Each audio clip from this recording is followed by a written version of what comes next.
There we go, sand installed.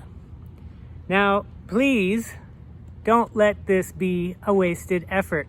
This is only going to work if we get people to sign up for our class. Our course is going to be 100% online.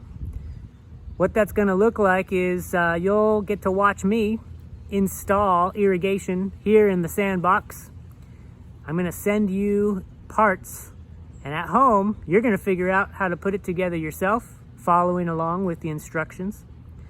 And then you'll take pictures, videos, send them back to me to verify that it's all working and get all your questions answered. And so even though we have to be socially distant, spatially distant, we'll still be in touch and you'll still learn a lot. If you're looking to level up your skills, if you need to connect, reach out, and be part of a team, if you want to keep the momentum going on your education, if you have extra time on your hands and you're sitting around on the couch watching Netflix and you figure, hey, I better do something productive with my life, we're here for that too. Please sign up for LNT 94.